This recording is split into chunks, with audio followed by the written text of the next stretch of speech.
Welcome sa ating munting YouTube channel. Please support my videos. Comment, like and subscribe po mga idolo. Maraming salamat po. Story present. Super Devo Uling System. Kabanata 401. Teknik sa katawan ng Silver Feather. Sobrang pagpapahalaga sa iyong sarili.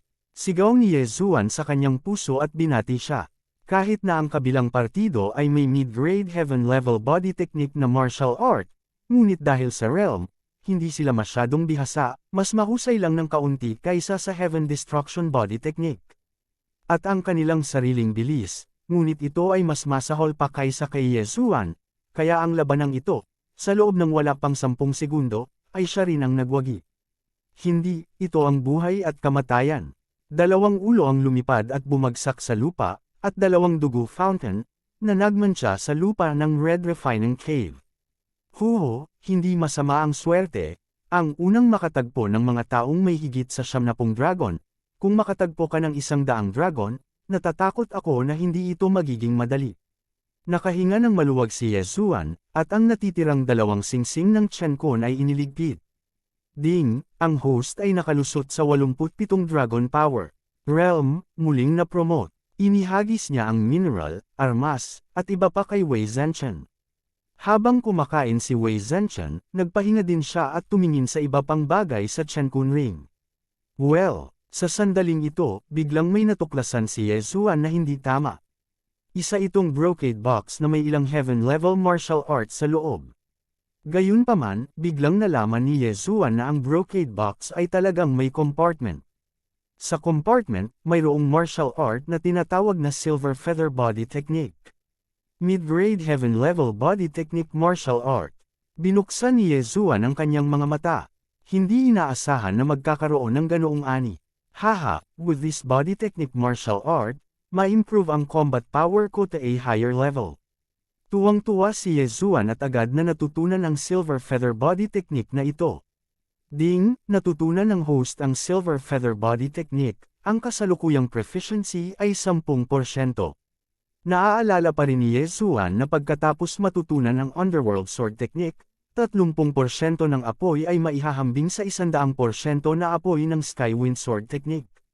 Kung ang Silver Feather Body Technique na ito ay nasanay sa 60%, haharapin niya ang 2 taong ito, natatakot ako na ito ay magiging madali.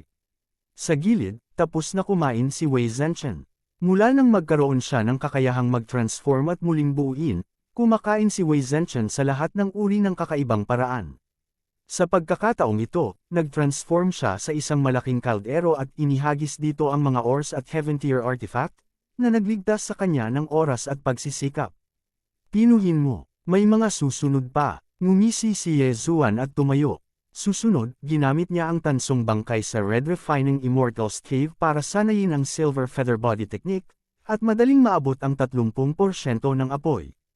Pagkatapos, bumalik siya sa pinanggalingan niya at naghanda na pumunta sa isa pang sanggang bahagi ng kalsada. Baka nitong paglalakbay sa Red Refining Immortals Cave, makakalusot siya sa Spirit Realm. Hanggat maabot niya ang Spirit Realm, magagawa niyang lumipad sa himpapawid. Hindi na kailangang sabihin, ang pakiramdam na ito ay lubhang kasiya siya. Kanina lang, pagdating niya dito, ingat na ingat siya, pero this time, buong lakas siyang tumakbo. Hindi nagtagal, pumasok siya sa 200 daan. Pagkatapos, naabutan nila ang pangalawang koponan ng Silver Plume Palace. Ang pangkat na ito ay may parehong kaayusan tulad ng dati, ang isa ay may 75 Dragon Power at 2 ay may 76 na Dragon Power. Ginamit ni Yezuan ang parehong paraan para patayin silang lahat. Ding, ang host ay nakalusot sa kapangyarihan ng 88 Dragon Power. Ngayon, si Yezuan ay 2 dragon lamang ang layo mula sa kapangyarihan ng 70 Dragon Power. Ang 6 na tao na namatay, ay nagbigay din kay Yezuan ng maraming bangkay ng Holy Beast. Ang ganitong uri ng bagay, hindi maaaring maging labi si Yezuan. Pagkatapos, pumunta siya sa 3 sanggang bahagi ng kalsada at pinatay ang 3 koponan. Sa pagkakataong ito, nadagdagan ang kanyang lakas. Isang tao ang umabot sa 78 dragon at 277 dragon. Nagbigay daan ito kay Yezuan na matagumpay na makalusot sa lakas ng 89 na dragon. Maging ang kanyang silver feather movement technique ay umabot na sa 50% mastery. Swerte mo, sa pangalawang sanggang bahagi ng kalsada, magandang lugar ang napili ko. Ngumisi si Yezuan. Sa pagkakataong ito, babalik siya sa pangalawang sanggang daan. 12 tao ang namatay sa Silver Plume Palace, 3 sa labas at 9 sa loob. Sa oras na ito, may natitira pa silang 20 tao. Sa kasalukuyang lakas ni Yezuan, kahit naharapin niya ang pinuno ng koponan ng Silver Plume Palace, may kakayahan siyang patayin siya. Bagamat kailangan niyang sayangin ang isang Beast King's Rage, ito ay magbibigay daan sa kanya na makalusot sa kapangyarihan ng 100 Dragon Power. Talagang magandang deal ito. Sa oras na ito, bumalik si Yezuan sa pangalawang sanggang bahagi ng kalsada, pagkatapos ay pumasok sa pangalawang sanggang bahagi ng kalsada. Umaasa siyang makakatagpo niya ang pinuno ng koponan ng Silver Plume Palace. Pumasok siya sa pangalawang sanggang daan, pagkatapos ay random na pumili ng kalsada sa ikatlong sanggang daan. Pagkaraan ng ilang sandali ay may nakita siyang 3 tao. Sa gitna ng laban, panipi, nanliit ang mga mata ni Yezuan. Pagtingin mula sa ilang libong metro ang layo, nakita niya ang 3 figure na mabilis na gumagalaw. Bukod dito, may 2 metrong bangkay na bakal ang taas. Pinagmasdan niyang mabuti at nakita niyang silang 3 ay mayroong 79 na dragon powers. Ang taong bakal na may taas na 2 metro ay mukhang Tauren. Dapat itong isang barbaric bull demon.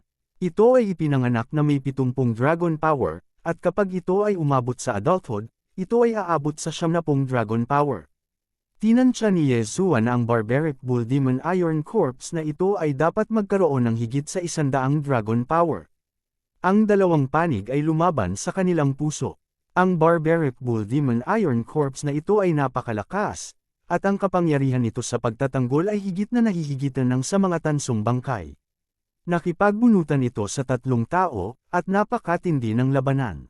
Nag-alinlangan si Yezuan sa kanyang puso. Sa lakas ng kanyang 89 na dragon, nalampasan na ng kanyang bilis ang lahat ng naruroon. Gayunpaman, gusto niyang magsamantala sa iba, kaya tahimik siyang nanood. Ang 3 matatanda ng Silver Plume Palace ay nagtutulungan. Bagamat nakipag-draw sila sa barbaric bull demon Iron Corpse, nagkaroon sila ng kalamangan sa mga numero. Kung talagang gusto nilang ikumpara, ang koponan ng Silver Plume Palace ang nang ibabaw, tinalo ang barbaric bull demon Iron Corpse hanggang sa tuluyan itong umatras. Dahan-dahan ding lumapit si Yezuan.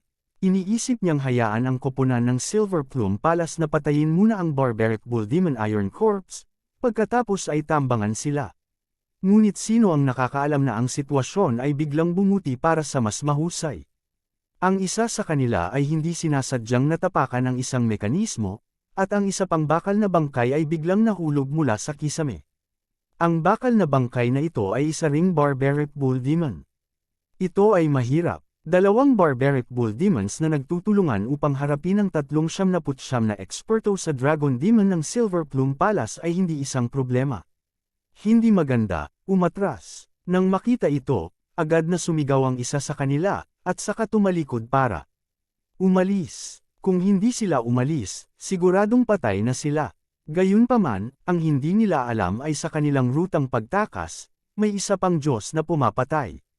Bang! Bang! Bang! Ang malalaking paa ng 2 barbaric bull demons ay tumuntong sa sahig, na lumikha ng malalakas na tunog ng dagandong.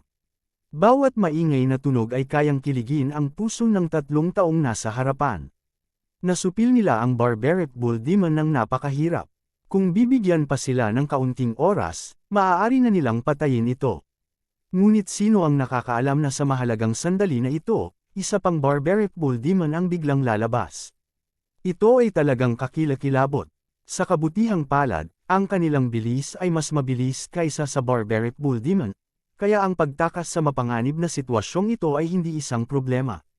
Gayunpaman, nang tumakbo sila sa kalagitnaan, nakakita sila ng isang figure na nakatayo sa gitna ng daanan sa harap nila, na nakaharang sa kanilang rutang pagtakas. Nagsusuot ng kakaibang maskara, sino ang taong ito? Sabay-sabay na tanong sa puso ng 3 tao. Brat, sino ka? Kabanata 402. Inner Hall. Ang taong hamarang sa landas ng kabilang partido ay natural na si Yezuan, na nakasuot ng maskara ng estudyante sa elementarya ng Grim Reaper. Napatingin siya sa tatlo na humahanggo sa kanya at inilabas ang kanyang bawang sword. Kinuyam niya ang kanyang mga kamao at sinabing, dahil same time kang nagtanong, mahabagin ako at sasabihin ko sa iyo. Ang apelyido ko ay Ye at ang pangalan ko ay Liang Chen. Ako, si Ye Liang Chen, ang kukuha ng iyong mga ulo. Ye Liang Chen. Nagkatinginan silang tatlo at napagtanto nilang hindi pa nila narinig ang pangalang ito. Sa sandaling ito, gumawa si Yezuan ng kanyang hakbang. Ang kanyang figure ay kumikislap na parang multo na may mahabang silver belt sa likod niya. Napakaganda nito. Nang makita ito ng tatlo ay hindi sila makapaniwala. Bulalas nila, silver feather movement technique. Ikinagulat nila ito. Ang Silver Feather Movement Technique ay ang pinakamakapangyarihang martial art ng Silver Feather Palace. Tanging mga tao lamang sa kanilang antas ang kwalipikadong matuto nito. Gayunpaman, paano malalaman din ito ni Yezuan? Gayunpaman, hindi ito ang oras para maging calculative dahil ang bilis ni Yezuan ay mas mabilis kaysa sa kanila. Maghiwalay at umalis ka na. Nanlaki ang mga mata nilang tatlo at naghiwalay sa utos ng kanilang pinuno. Gayunpaman, nakalimutan nila na may dalawang barbaric bull demons sa likod nila. Pagkatapos nilang maghiwalay, naghiwalay din ang dalawang barbaric bull demons at hinabol ang isa sa kanila. Para sa pangatlong tao, natural siyang naging target ni Yezuan. Underworld Swordsmanship, sword descends to the underworld. Mamatay. Inilabas ni Yezuan ang kanyang pagpatay. Isang beses lang nakaiwas ang kalaban niya. Sa pangalawang pagkakataon, ang kanyang ulo ay pinutol ni Yezuan. Ding! Ang host ay nakalusot sa 70 dragon power. Isang abiso ang tumunog sa isipan ni Yezuan nang kunin niya ang interspatial ring mula sa kanyang kalaban. Sa 70 dragon strength, kung idinagdag niya ang bonus sa kanyang bilis ng paggalaw, ang kanyang bilis ay maihahambing sa isang eksperto na may 110 dragon strength. Matapos patayin ang taong ito, sumugod si Yezuan patungo sa dalawa pa. Ano, napalingon ang dalawa para magtinginan. Nang makita nila ang bangkay at si Yezuan, na tumatakbo palapit sa kanila, agad silang natakot sa kalahating kamatayan. May humahabol sa harap at mabangis na tigre sa likod. Ang dalawang barbaric bull demons ay isang bagay, dahil maaari pa rin silang makatakas, ngunit si Yezuan ay aktwal na nakapatay ng isang eksperto na may halos 100 puntos ng Dragon Force.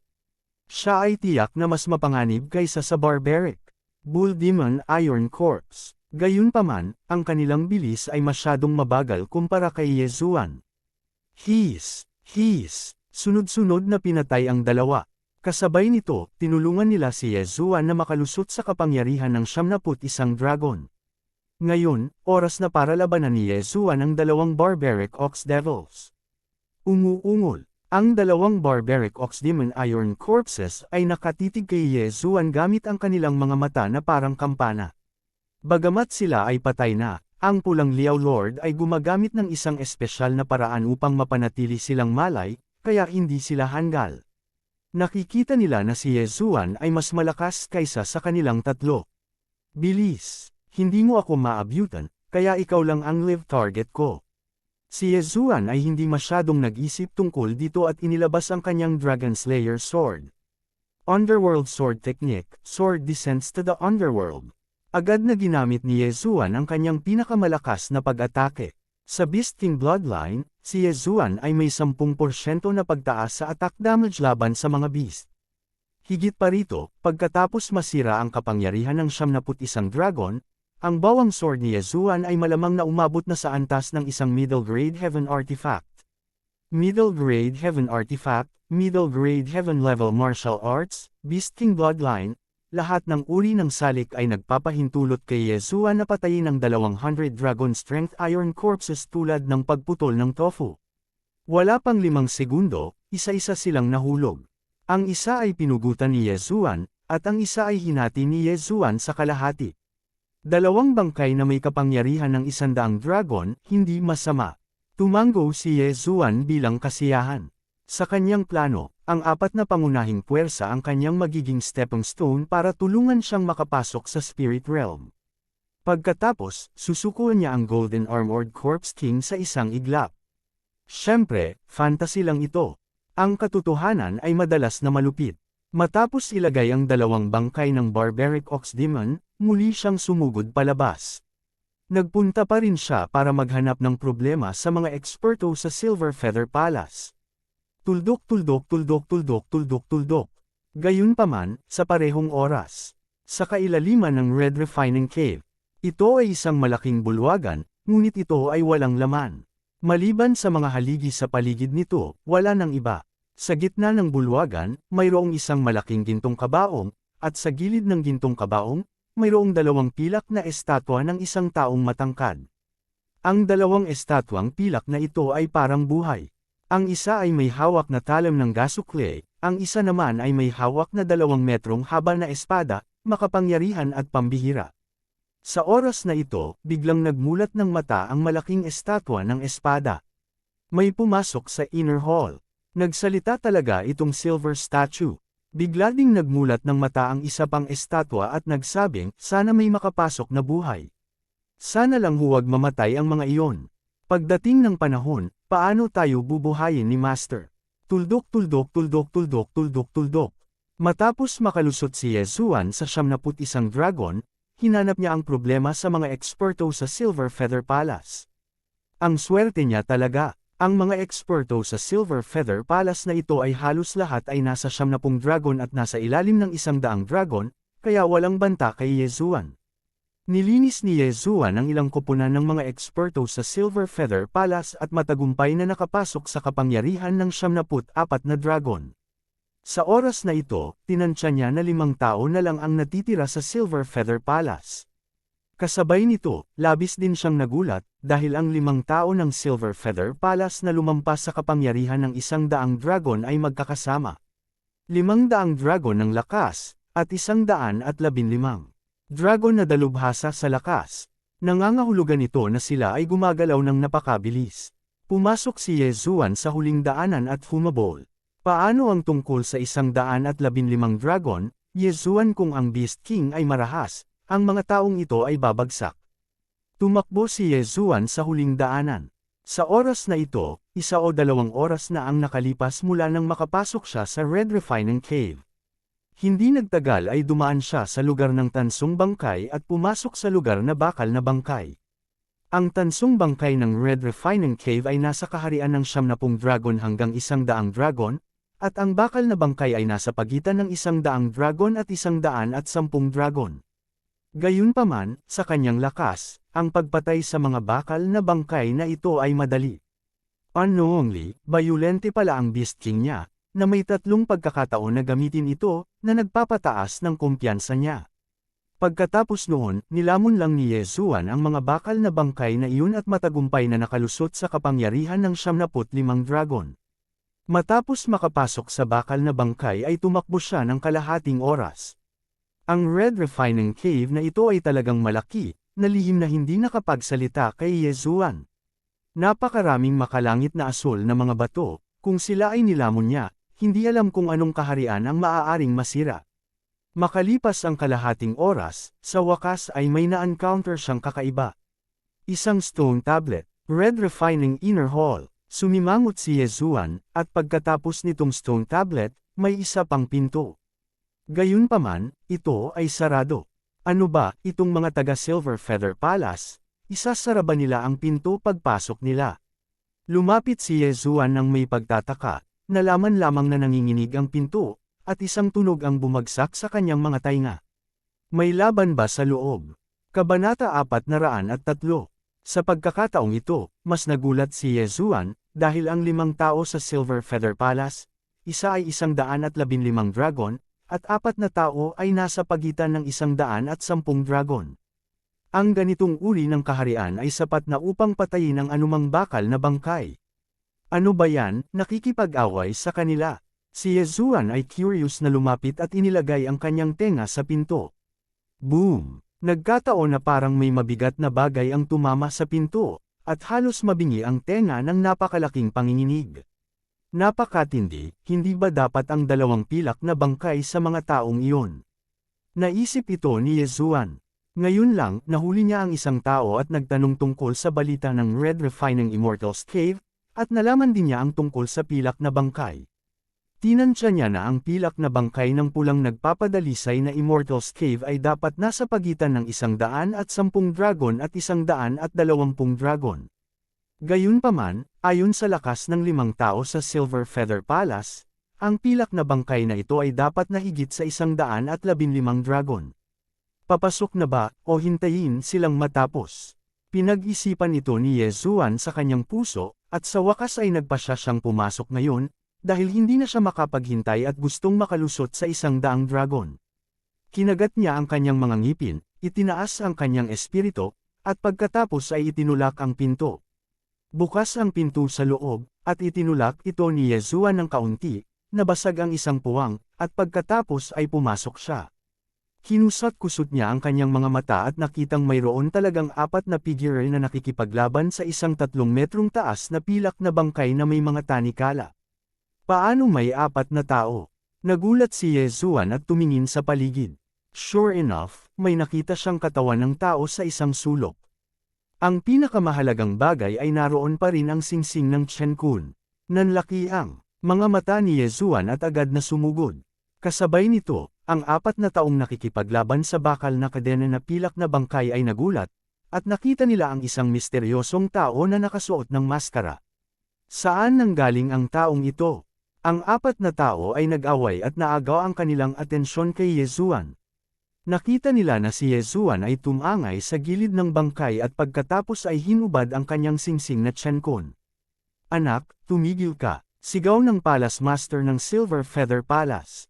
Masyadong tamad si Yezuan para bigyan siya ng pansin. Direkta niyang nilunok ang mga gamit sa interspatial ring. Ding! Nakalusot ang host sa 77 dragon power. Ang isang dalubhasa ay isang dalubhasa pagkatapos ng lahat. Marami siyang kayamanan, at sapat na para kay Yezuan na dagdagan ang kanyang kultibasyon ng 2 dragon. 77 dragon. Kailangan lang ni Yezuan ng 3 pang dragon strength bago niya maabot ang 100 dragon strength. Sa oras na iyon, dapat niyang malaman ang mga kondisyon para makapasok sa spirit realm. Matapos makapasok, hindi mapigilan ni Yezuan na mapangiti. Nilinggan niya ang 4 na taong hirap na hirap. Brat, sino ka? Tanong ng Silver Plume Palace Lord na nakakunot ang noo. Ako si Ye Liangchen, sabi ni Yezuan habang dahan-daw ang naglalakad. Ye Liangchen, nagkatinginan silang 4, hindi pa nila narinig ang tungkol sa taong ito. Wala akong pakialam kung saan ka nanggaling. Tulungan mo kaming patayin itong Iron Chain Silver Corpse, sigaw ng Silver Plume Palace Master. Naniniwala siya na dahil nakapunta si Yezuan dito, dapat ay napakalakas niya. Sa isa pang tao, magkakaroon sila ng mas mataas na pagkakataong manalo. Tiningnan sila ni Yezuan at napagtanto na silang 4 ay talagang dahado. Hawak ng Iron Chain Silver Corpse ang isang malaking kadena na gawa sa hindi kilalang material. Mabangis ang mga atake nito, at napakalakas ng depensa nito. Ito ay tinatayang umabot sa 120 dragon strength. Hindi nakapagtataka na napilitang tumakas silang 4. Sa pagharap sa ganoong kalakas na kalaban, malamang ay kinakabahan sila. Bakit kita tutulungan? Sabi ni Yezuan na may singkit na mga mata. Sa kanyang plano, ang mga taga Silver Plume Palace ang kanyang naging stepping stone. Humingi ng tulong sa kanya. Anong klaseng biro ito? May kinuha ka sa Silver Plume Palace ko.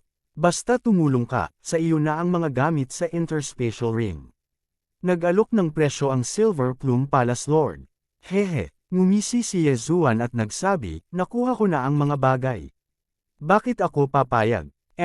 Kung hindi mo papatayin itong Iron Chain Silver Corpse, huwag mo nang isipin na umalis sa lugar na ito.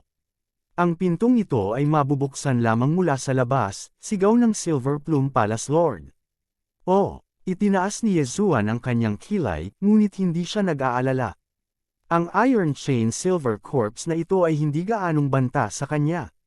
Nagkalkula siya sa kanyang puso at sinabi, hindi, wala akong planong makipagtulungan sa iyo. Sa halip, gusto kitang patayin muna. Ano? Natigilan silang 4 nang marinig iyon. Sa sandaling ito, iniwagayway ng Iron Chain Silver Corpse ang kadena sa kamay nito at natama ng isa sa kanila. Sa isang iglap, pinalipad ang taong iyon. Nang makita iyon, nagliwanag ang mga mata ni Yezuan. Isang tao ang narito upang bigyan siya ng mga benepisyo. Siya ay bumaril pasulong na parang palaso. Underworld Sword Technique. RIP. Ang taong ito ay kalahating patay na, at ngayon siya ay tinamaan ni Yezuan. Paanong hindi siya mamatay? Nakakuha si Yezuan ng isa pang interspatial ring.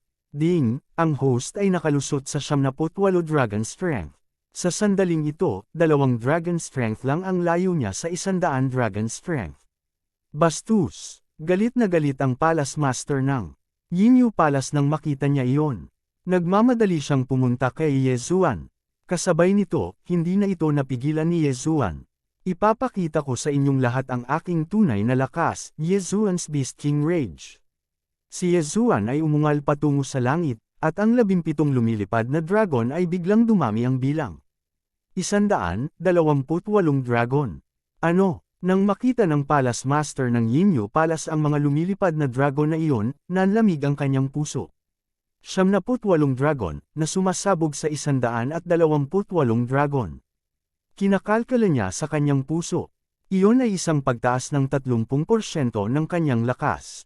Tao pa ba siya? Habang siya ay nagkalkula, si Yezuan ay kumislap na sa kanyang harapan at ibinaba ang kanyang espada. Underworld Sword Technique, Sword Descents to the Underworld.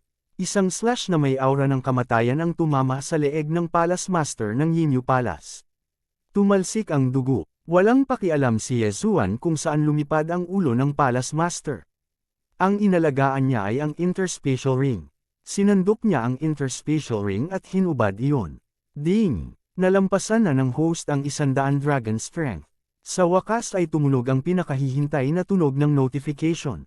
Ang ikinagulat ni Yezuan ay hindi pa rin siya makakapasok sa Spirit Realm. Gayunpaman, ito ay nasa loob ng kanyang inaasahan. Naunawaan na niya ngayon na ang 100 Dragon Strength ay nakakatugon lamang sa mga kinakailangan upang makapasok sa Spirit Realm. Kung hindi, paano magkakaroon ng napakaraming eksperto sa Spirit Realm na may higit sa 100 lakas ng dragon? Ding! Ang kasalukuyang pagkakataon ng host na makalusot ay 10%. Gusto mo bang subukang makalusot? Hint, kung mabaygo ang breakthrough, sisubog at mamamatay ang host. Panipi, ano? Nang marinig ni Yezuan ang tunog ng notification, halos matakot siya sa kamatayan. Syansang makalusot. 10%. Kung nabigo ang pambihirang tagumpay, sisubog siya at mamamatay. Muli itong naramdaman ni Yezuan. Sa katunayan, habang dumarami ang kanyang kaharian, patuloy na tataas ang pagkakataong makalusot. Sa bawat oras na nadagdagan niya ang isang lakas ng dragon, ang pagkakataong makalusot ay tataas ng 1%. Sa 100 Dragon Strength, ang pagkakataong makalusot ay 10%. Nangangahulugan ito na kung ito ay 170 Dragon Strength, ang pagkakataong makalusot ay magiging 100%. Kasabay nito, may ilang mga bagay na maaaring makatulong sa kanya na makalusot at madagdagan ang pagkakataong makalusot. Huwag na muna natin itong pag-usapan. Alisin muna natin ang mga walang kwentang tao. Pansamantalang isinantibi ni Yezuan ang bagay na ito at muling nagmamadaling lumabas. Kabanata 404. Pagpasok sa Inner Palace. Hindi maganda. Nagdilim ang mukha ng natitirang 2 tao. Gayunpaman, ang kanilang bilis ay hindi katumbas ni Yezuan, na mayroong higit sa 130 dragon power, at sila ay napatay sa isang iglap. Ding! Nakalusot ang host sa 101 dragon power. Nang tumunog ang notification, tumaas ng 1% ang posibilidad na magkaroon ng breakthrough sa isip ni Yezuan, na umabot sa 11%. Ngayon, si Yezuan na lang at ang Silver Zombie ang naiwan sa palasyo. Whoosh! Ikan-away ng Silver Zombie ang mga tanikala nito at inatake si Yezuan. Emph, how dare you show off in front of me when you're so slow? Ngumuso si Yezuan at madaling umiwas, pagkatapos ay tumangay sa harap ng Silver Zombie. Underworld Swordsmanship, Sword Descents to the Underworld. Iniwas niya ang kanyang espada at nilaslas ang braso ng Silver Zombie, ngunit hindi nito pinutol ang braso ng zombie. Nakakamangha talaga ang depensa nito. Ang mga mata ni Yezuan ay kumislap, at muli niyang ibinaba ang kanyang espada. Flop! Ang malaking braso ng Silver Zombie ay naputol at nahulog sa lupa. Sa susunod na sandali, nakatutok si Yezuan sa leeg nito. Underworld, Swordsmanship, Sword Descents to the Underworld. Pagkatapos ng dalawang hampas ng Sword Descents to the Underworld, bumagsak ang ulo ng Silver Zombie na may malakas na putok. Bagamat ito ay malakas, ito ay kasing babasagin ng tofu sa mga kamay ni Yezuan, na nasa Beast King Frenzy. Iniligpit ni Yezuan ang bangkay. Sa sumunod na sandali, nagkaroon ng malakas na dagandong sa paligid. Sa sandaling ito, napagtanto ni Yezuan na may mga pintuan sa lahat ng dako. Eksaktong 10 sila, 9 na maliliit, at isang malaki. Matapos ang pagkamatay ng Silver Chain Corpse, nabuksan ang lahat ng mga pinto. Maaari ba na ang bawat tinidor ay humahantong dito, at ang malaking pinto ay ang daan palabas? Hulaan ni Yezuan sa kanyang puso. Tumingin siya sa paligid at wala siyang nakitang iba. Tila ito ang daan palabas. Gayunpaman, ang mga tao mula sa Silver Plume Palace ay halos mamatay sa kanyang mga kamay.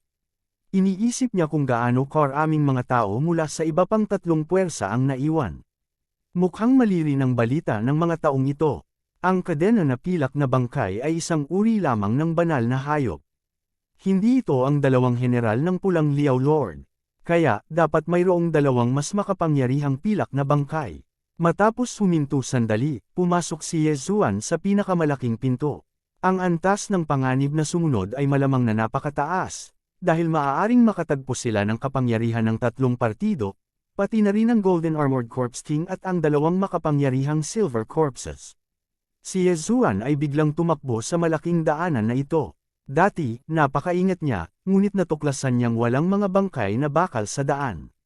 Matapos tumakbo ng halos 10 minuto, nakita niya ang isa pang kumikinang na gintong pinto na may tabing bato sa tabi nito. Pulang Pinipino Main Hall. Mukhang nakarating na sila sa kanilang destinasyon. Maingat na naglakad si Yezuan at huminto sandali. May narinig siyang nag-uusap sa loob. Hehe, pinamimigay ba? Ngumisi si Yezuan at itinulak ang pinto. Sa kanyang lakas, hindi magiging problema para sa kanya na labanan ang lahat mula sa 3 dakilang kapangyarihan ng mag-isa. Boom! Itinulak ang pinto at pumasok si Yezuan. Ang malakas na ingay ay agad na nakakuha ng atensyon ng lahat sa main hall. Ang Silver Plume Palace na winasak ni Yezuan ay talagang pinakamahina sa 4 na dakilang kapangyarihan. Sa sandaling ito, mayroon ng 12 ng mga tao sa pangunahing bulwagan, na labis na ikinagulat ni Yezuan. Halos walang casualties. Hindi kaya sila naghiwalay kundi direktang sumugod bilang isang grupo. Nagulat si Yezuan. Ang mga pinuno ng 3 dakilang kapangyarihan ay lumingon kay Yezuan. Gulat na sabi ng Tower Master ng Wild Dragon Tower, someone from the Silver Plume Palace. Malinaw, ang mga salitang ito ay nakadirekta kay Yezuan. Si Yezuan ay nakasuot pa rin ng Death God Primary School student mask, ang kanyang kasuotan ay lubhang kakaiba. Matapos marinig ang mga salita ng Wild Dragon Tower, umiling din siya at sinabing, hindi ako taga Silver Plume Palace. Nang marinig ito, ang 3 dakilang kapangyarihan na naruroon ay nabigla. Kung hindi siya taga Silver Plume Palace, paano siya nakapasok? Pinatay mo ang 12 sa kanila. Nag-react ang Tower Master ng Wild Dragon Tower. Tama na, ngumiti si Yezuan at tumango. Tumingin siya sa paligid at nakita niya ang 2 silver armored statue at ang golden coffin sa main hall. Tila ang 2 silver armored statue ang huling 2 silver corpses. Ang nakahiga sa kabaong ay malamang na ang Golden Armored Corpse King. Kung tungkol sa pamamaraan ng pagkontrol ng bangkay, hindi pa dapat ito natuklasan. Gayunpaman, sa oras na ito, nakasimangot si Elder Yan mula sa Heaven Hatred Sword Sect. Pakiramdam niya ay medyo pamilyar ang boses ni Yezuan. Tila nabasa ni Yezuan ang kanyang isip at nakangiting sinabi, "Matanda, hindi mo ba ako nakikilala? Noong araw na iyon sa labas ng Netherworld Abyss, hinampas mo ako ng palad." Panipi, nang sabihin ang mga salitang ito, agad na nanlaki ang mga mata ni Elder Yan nang bumulalas siya. Ikaw ba? Paano ito posible? Panipi, nakilala niya si Yezuan at nagulat siya. Ito ay dahil si Yezuan ay tinamaan ng kanyang 3 days muscle break ang hand. Siguradong mamamatay siya sa loob ng 3 araw. Gayunpaman, si Yezuan ay nakatayo ritong buhay. Hindi mo ako mapapatay sa pakulo mo. O tama, ang elite team ng iyong Heaven Hatred Sword Sect ay namatay lahat sa kamay ko. Nandito ka ba para maghayganti? Sabi ni Yezuan na may ngiti na hindi ngiti, kahit na hindi nakikita ng kabilang partido ang kanyang ekspresyon. Ikaw ba? Bago makapagsalita si Elder Yan, may galit na lumabas sa team. Siya ang master ni Yukang sa Heaven Hatred Sword Sect, na may 102 dragon power. Tama, ako ito. Tumango si Yezuan. Papatayin kita. Ang taong ito ay sumigaw at sumugod kay Yezuan. Tiningnan ni Yezuan ang kanyang naguguluhan at galit na hitsura at walang magawang umiling. Mayroon siyang 101 dragon power, at ang kabilang partido ay isa lamang dragon power na mas mataas sa kanya. RIP. Isang serye ng malulutong na tunog ang umalangaw-ngaw. Bumagsak ang katawan ng amo ni Yukang sa lupa. Ang kanyang ulo ay lumipad sa hindi kalayuan, at ang dugo ay tumalsik kung saan-saan. Ang kanyang interspatial ring ay nahulog sa mga kamay ni Yezuan. Ang eksenang ito ay pumasok sa mga mata ng karamihan, dahilan upang sila ay tunay na natulala. Napatay siya sa isang iglap. Lalong nabigla si Elder Yan. Natatakot niyang sinabi, paano ito posible? 70 dragon power ka lang noong araw na iyon. 70 kapangyarihan ng dragon. Tama yan. Si Yezuan ay mayroon lamang 70 dragon power nang pumasok siya sa Netherworld Abyss. Sa loob lamang ng ilang araw, nadagdagan niya ng 30 dragon power ang kanyang dragon power. Paanong hindi mabigla si Elder Yan? Hindi lang iyon, gulat na gulat din ang ibang naruroon kaya hindi sila makapagsalita. Kuya Yan, totoo ba ang sinabi mo? Tanong ng sect leader ng Heaven Hatred Sword Sect sa mahinang boses. Oo, sect leader. Ginamit ko ang 3 days muscle breaking hand para ipadala siya sa Netherworld Abyss. Dahil sa dagandong ng lumilipad na alupihan, hindi ako pumasok. Noong panahong iyon, mayroon lamang siyang 70 dragon power. Gumamit siya ng martial art upang madagdagan ang kanyang kaharian at pilit itong pinataas sa halos 100 dragon power. Kasabay nito, ang bilis din niya sa akin. Biglang nagningning ang mga mata ni Elder Yan. Aniya, oo, dapat ay ginagamit niya ang martial art na iyon para madagdagan ang kanyang kaharian ngayon. Noong araw na iyon, ginamit ni Yezuan ang Devil Ape Transformation at Beast King's Rampage para pataasin ang kanyang dragon power sa halos 100 dragon power. Sa dinagdag ng kanyang bilis, nagawa niyang makatakas. Si Yezuan ay mayroon lamang 101 dragon power. Hindi katakataka na naisip ni Elder Yan na ginamit niya ang Beast King's Rampage. Kabanata 405. Pagkontrol ng bangkay ng lihim na record. Oo, agad na lumabas ang tatlong eksperto. Ang mga disipulo ng tatlong taong ito ay namatay lahat sa ilalim ng mga kamay ni Yezuan, kaya wala silang ibang hinanggad kundi ang balatan si Yezuan at si Muten ang kanyang mga buto. Gayunpaman, mayroon lamang silang 105 dragon strength, kaya hindi sila nakatakas sa kutsilyo ni Yezuan. Sabay-sabay na lumipad ang tatlong ulo, saka bumagsak sa lupa. Tatlong eksperto na may 105 dragon strength ang napatay muli sa isang iglap. Ang batang ito ay hindi ka panipaniwala. Hayaan mo akong gawin ito. Hindi na kinaya ni Elder Yan na manood pa. Ngayon na ang tatlong kapangyarihan ay natipon dito, ang Heavenly Hatred Sword Sect ay nawala ng 4 na tao bago pa man sila nagsimulang makipaglaban. Kung mas maraming tao ang namatay, ito ay masyadong disadvantageous. Nang makitang kumilos si Elder Yan, ang iba ay nakahinga ng maluwag. Si Elder Yan ang pangalawang pinakamalakas na eksperto sa Heavenly Hatred Sword Sect. Itinuring na ang 120 dragon strength na top-notch sa lugar na ito. Gayunpaman, si Yezuan ngayon ay hindi na ang batang may 70 dragon strength na maaaring mabuli ng iba. Talagang naabot niya ang kapangyarihan ng 100 dragon. Sa 101 dragon strength at ang pagdaragdag ng agility, ang kanyang bilis ay lumampas sa 120 dragon strength. Bilang karagdagan, ang Heavenly Hatred Sword Sect ay walang anumang mid-grade na diskarte sa paggalaw, kaya ang bilis ni Yezuan ay mas mabilis kaysa kay Elder Yan. Kahit na hindi niya ginamit ang Beast King's Rampage, kaya pa rin niyang lumaban. Sa oras na ito, hindi ginamit ni Yezuan ang Beast King's Rampage dahil bigla siyang nagkaroon ng masamang pakiramdam. Ang mga taong ito ay maaaring maging kapaki-pakinabang sa kanya. Hlang, hlang, hlang. Umalangaw-ngaw sa pangunahing bulwagan ang tunog ng pagbangga ng bakal. Nanlaki ang mata ng lahat sa hindi makapaniwala. Sa lakas ni Elder Yan, hindi niya kayang patayin si Ye Zuan sa isang iglap. Saan nanggaling ang brat na ito? Ito ang parehong kaisipan sa isipan ng lahat. Kasabay nito, may isa pa silang tanong. Bakit hindi pa dumarating ang mga taga Silver Plume Palace? Nang maisip nila ang tanong na ito, naalala nila na lumabas si Ye Zuan sa pangunahing pinto ng Silver Plume Palace. Hindi kaya tuluyang nabura ang Silver Plume Palace. Biglang nagkaroon ng masamang premonition ang mga taong ito sa kanilang mga puso. Kahit na ang Silver Plume Palace ay nasa ilalim ng 4 Great Powers, ang Palace Master ay eksperto pa rin sa 115 dragon. Higit pa rito, nagtataglay siya ng middle grade na pamamaraan ng paggalaw. Kahit na gusto ng isa sa 3 pangunahing puwersa na sirain ang Silver Plume Palace, hindi ito magiging madaling gawain. Gayunpaman, hanggang ngayon, wala ni isang tao mula sa Silver Plume Palace ang lumitaw. Hindi katakataka na naisip nila ang pagkawasak.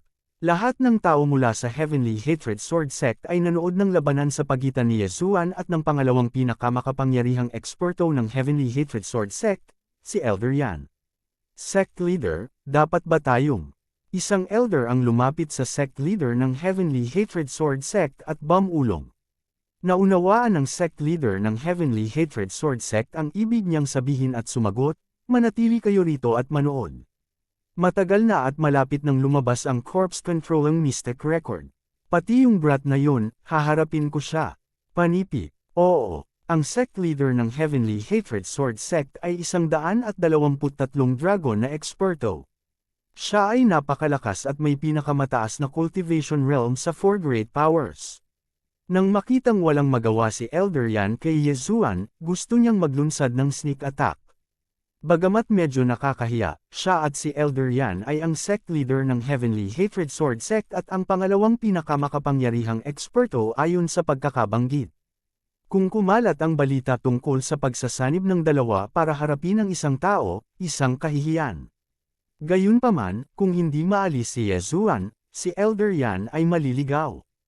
Kapag lumitaw ang Corpse Controlling Mystic Record, ang Heavenly Hatred Sword Sect ay magkakaroon ng isang hindi gaanong makapangyarihang eksperto.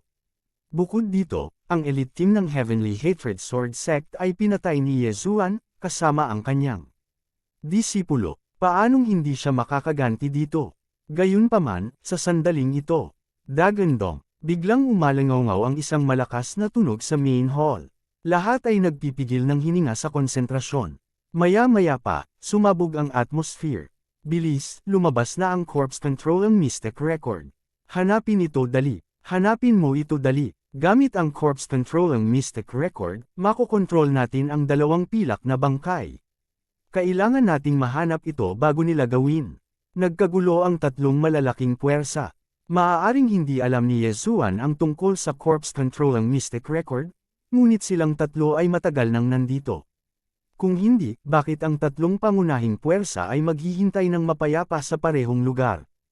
Ang Chilean Overlord ay nag-record ng kanyang boses bago siya namatay, na nagsasabi na ang Corpse Controlling Mystic Record ay nasa pangunahing bulwagan at lilito kapag ang oras ay tama. Kahit na ang Heavenly Hatred Sword Sect ang nakakita sa mga labi, at parehong nasa ilalim ng kanilang kontrol ang Wild Dragon House at ang Sun Moon Sect, wala silang pakialam. Ngunit sa oras na ito, wala silang masyadong pakialam. Ang sinumang unang nakahanap ng Corpse Controlling Secret Record at natutong kontrolin ang 2 makapangyarihang pilak na bangkay na ito ay magagawang alisin ang iba pang 2 pangunahing kapangyarihan. Kabilang sa mga ito, may malaking benepisyong kasangkot. Kung 3 sa 4 na pangunahing sekta ang mahuhulog dito, magkakaroon na lamang ng isang pangunahing sekta sa Redwood Territory sa hinaharap. Sino ba ang ayaw maging malaki? Sa makatuwid, ang 3 pangunahing puwersa ay nasa siklab ng galit. Mabilis silang tumakbo sa main hall, sinusubukang hanapin ang Corpse Controlling Mystic Record. Sa sandaling ito, naghiwa-hiwalay ang lahat sa Heavenly Hatred Sword Sect. Ang sect leader ng Heavenly Hatred Sword Sect ay nag-alinlangan sandali, ngunit nagmamadaling lumabas. Pakiramdam niya ay dapat niyang patayin muna si Yezuan, pagkatapos ay hanapin ang corpse control ang mystic record. Gayunpaman, pagkatapos niyang gumawa ng 2 hakbang pasulong, may sumigaw ng malakas, "Stop it!" Natagpuan nito, ang corpse control ang mystic record, natagpuan ang corpse control ang mystic record. Isang tao ang nakakita ng isang lihim na libro sa isang lihim na kompartimento sa sulok, ngunit ang kanyang boses ay tumunog lamang nang siya ay tambangan. Ano, nahanap na? Nanlaki ang mata ng lahat at napatingin sa direksyon ng boses. Namula ang mga mata nila. Patayin! Sa isang iglap, sumiklab ang isang magulong labanan sa pangunahing bulwagan. Ang 3 pangunahing puwersa ay lumahok sa labanan para lamang makuha ang corpse control ang mystic record. Ngayon, ang sect leader ng Heavenly Hatred Sword Sect ay walang oras para pakialaman si Yezuan. Tumalikod siya at sumugod sa corpse control ang mystic record. Samantala, si Elder Yan, na nakikipag-away kay Yezuan, ay sumimangot. Naisip niya sa kanyang sarili, talagang dumating si Yezuan sa maling oras. Bakit siya lumitaw bago ang corpse control ang mystic record ay malapit ng lumitaw? Mula sa simula ng labanan hanggang ngayon, siya at si Yezuan ay nakapagpalitan na ng higit sa 100 galaw. Gayunpaman, ang pamamaraan ng paggalaw ni Yezuan ay mas mahusay kaysa sa kanya, kaya wala siyang magawa kay Yezuan. Gayunpaman, may kakayahan si Yezuan na patayin siya sa 1 segundo, ngunit hindi pa niya ito ginagamit. Ang corpse control ang mystic record, kaya't ang 3 pangunahing puwersa ay naghihintay para dito, ngunit bakit pakiramdam ko ay may mali? Napaisip si Yezuan sa kanyang sarili habang lumalaban siya. Ang bilis ng tibok ng puso niya, parang may malaking mangyayari. Kaya naman, naramdaman niyang mas mabuting huwag munang kumilos. Kung gagamitin niya ang Beast King Rampage, ang 3 pangunahing puwersa ay malamang na mamamatay lahat sa kanyang mga kamay. Gayunpaman, ang masamang pakiramdam sa kanyang puso ay naging dahilan upang ayaw niyang patayin ang mga taong ito pansamantala. Ang mga taong ito ay kumpiye lamang ng kanyan sa kanyang mga mata. Gayunpaman, ang corpse control ang mystic record ay walang mga paa at hindi makatakas ng mag-isa. Nagpatuloy siya sa pakikipaglaban kay Elder Yan at pinagmasdan ang sitwasyon. Kabanata 406. Bangkay ng dugo. Sa sandaling ito, ang corpse control ang secret record na may forbidden retraction array ay nahulog sa kamay ng isang eksperto.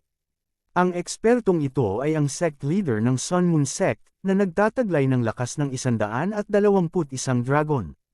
Nang makita ito, nagpalitan ng tingin ang sect leader ng Heavenly Hatred Sword Sect at ang leader ng Wild Dragon Manor. Dati, nang makipag-usap si Elder Yan sa pinuno ng Wild Dragon Manor, pribado silang nagkasundo na makipagtulungan. Nagkataon na wala ni isa sa mga taga Silver Plume Palace ang nandito. Ito ay nagbigay daan sa kanila na alisin muna ang Sun Moon Sect at pagkatapos ay hatiin ang 2 pilak na bangkay. Ito ang paraan na hindi makakasira sa kanilang relasyon. Naramdaman din ng sect leader ng Sun Moon Sect ang nakamamatay na tingin ng 2. Mabilis siyang tumalikod at tumakbo. Nang makarating siya sa pinakamalapit na pinto, laking gulat niya nang makitang hindi mabuksan ang pinto. Tapos na, ang sect leader ng Sun Moon Sect ay namutla. Pumunta ka sa impyerno. Dumating na ang leader ng Wild Dragon Manor at ang sect leader ng Heavenly Hatred Sword Sect at inatake siya. Ayoko ng ganito. Kunin mo. Mabilis na nag-react ang sect leader ng Sun Moon Sect at ibinalik ang corpse control ang secret record. Gayunpaman, pumikit ang 2 eksperto dito. Dumaan sila sa corpse control ang secret record at inatake ang sect leader ng Sun Moon Sect. Damn it! Nagmura ang sect leader ng Sun Moon Sect. Sa ngayon, ang tanging paraan lamang ay ang lumaban hanggang kamatayan. Ang leader ng Wild Dragon Manor ay isang eksperto na may 120 dragon. Ang sect leader ng Heavenly Hatred Sword Sect ay 123 dragon, at ang sect leader ng Sun Moon Sect ay 121 dragons lamang. Sa pagharap sa magkasanib na pag-atake ng 2 eksperto, agad siyang natalo. Wala pang 3 segundo, natalo na siya. Mamatay. Ang sect leader ng Heavenly Hatred Sword Sect ay iniwagayway ang kanyang espada at isang ulo ang lumipad. Ito ay ang sect leader ng Sun Moon Sect. Kawawa naman. Maaari lamang itong ilarawan sa salitang miserable. Nagkasundo na ang Wild Dragon Manor at ang Heavenly Hatred Sword Sect. Matapos makita ang mga aksyon ng dalawang eksperto, ang iba pa sa mga tao ay nagsagawa rin ng plano ng pagdanak ng dugo sa Sun Moon Sect. Nang walang pinuno, ang Sun Moon Sect ay ganap na nolipol sa wala pang kalahating minuto kasama ang pagdaragdag ng dalawang eksperto. Sa sandaling ito, ang pangunahing bulwagan ay napuno ng dugo at walang ulo na mga bangkay. Ito ay isang nakakatakot na tanawin. Dalawang puwersa na lang ang natitira sa main hall. Hindi, mayroon pa ring hindi kabilang sa dalawang puwersa. Yes Zuan, talagang kumakapit pa ang batang ito. Haharapin ko siya. Ang mga mata ng sect leader ng Heavenly Hatred Sword Sect ay kumislap habang siya ay sumugod patungo kay Yezuan. Gayunpaman, ang hindi niya alam ay ang dugo ng maraming bangkay sa lupa ay pawang umaagos sa gintong kabaong sa gitna ng bulwagan. Hindi masasabing umaagos. Sinisipsip ito ng gintong kabaong. Dagandong, ang sect leader ng Heaven Hatred Sword Sect ay huminto muli. Tumingin siya sa paligid at natuklasan ang kakaibang pangyayaring. Ito, anong nangyayari? Bakit dumadaloy ang dugo sa dalawang pilak na estatwa ng bangkay at sa gintong kabaong? Kakaiba, ito ay masyadong kakaiba. Maging ang dugo sa aking sugat ay tila bumulwak na. Hindi maganda. Ito ay dapat na isang bitag, ang lahat ay mag-ingat. Maingat na umatras ang mga tao ng dalawang pangunahing puwersa. Ang sect leader ng Heavenly Hatred Sword Sect ay naakit din sa kaguluhan at nagmamadaling umatras. Napakaraming dugo sa lupa na sinipsip sa gininto ang kabaong, na nagpapakulay ng pula sa lugar na iyon. Kasabay nito, basang-basa rin ng makapal na dugo ang mga paa ng dalawang pilak na estatwa ng bangkay. Tingnan mo, gumagapang ang dugo sa estatwa ng pilak na bangkay. May sumigaw, namilog ang mga mata ng lahat at nalaman nilang totoo ito. Sa isang kisap mata, ang dalawang pilak na estatwa ng bangkay ay napuno ng dugo at naging dalawang dagwang bangkay. Kotsa, biglang kumalat ang isang malutong na tunog, at isang dagwang estatwa ng bangkay ang pumutok. Kotsa, nagsimula na rin ang ibang Blood Corpse statue. Kaagad pagkatapos, nakita ng lahat na nagsimulang manginig ang dalawang dagwang estatwa ng bangkay at nagmulat ng kanilang mga mata. Buhay sila, buhay sila. Bulalas ng isang tao. Nagulat ang lahat. Ngayon lang, sinabi ng Chilean Lord na ang dalawang pilak na estatwa ng bangkay ay natatakan at hindi na makagalaw. Kasabay nito, inilatag din sila ng isang pormasayon, na napakahirap. Ang sect leader ng Heaven Hatred Sword Sect ay minsan nang sumalakay at hindi ito kayang sirain. Ngunit ngayon ay tila ang suso ng bato sa labas ng mga ito ay tila ang pormasayon na tumatak sa kanila. Bagamat pumasok ang tatlong malalaking puwersa, nakapatay na sila ng isang kadena na pilak na bangkay, ngunit sa oras na ito, ang dalawang pilak na estatwa ng bangkay ay naging dalawang dagwang bangkay. Ang lakas na ito ay tiyak na mas malakas kaysa sa Silver Chain Corpse. Mag-ingat ka, nakakapanlumo ang pakiramdam. Bilis, tingnan mo ang lihim na record ng pagkontrol ng bangkay. I feel the murderous intent, ingat ka. Tiningnan ng grupo ng mga eksperto ang dalawang dagwang bangkay at pinagpag ang mga bato sa kanilang katawan. Pagkalipas ng napakaraming taon, sa wakas nakita ko muli ang liwanag. Biglang nagsalita ang dagwang estatwa ng bangkay na may hawak na malaking espada. Ang pangungusap na ito, ngunit hayaang manginig sandali ang lahat ng naruroon. Ang nanay mo, ilang taon nang patay, nakakapagsalita ka pa ba? Alam mo, ang Chilean Lord ay ang ika-6 na Redwood Lord, at 100 taon na ang nakalipas mula noong siya ay nawala.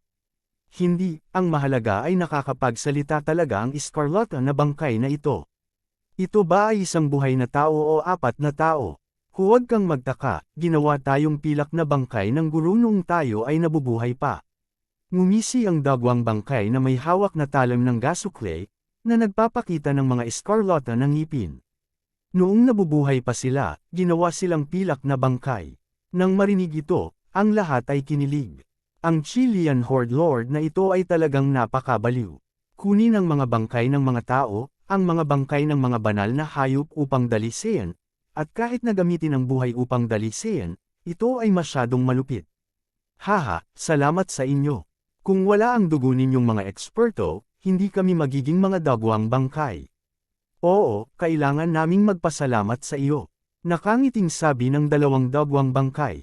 Ang Sect Master of the Heaven-Hating Sword Sect at ang House Master of the Wild Dragon House ay nagkatinginan, at ang una ay nagtanong kaagad, so, lahat ng ito ay isang pagsasabwatan, at itong Corpse Control Secret Record ay peke rin.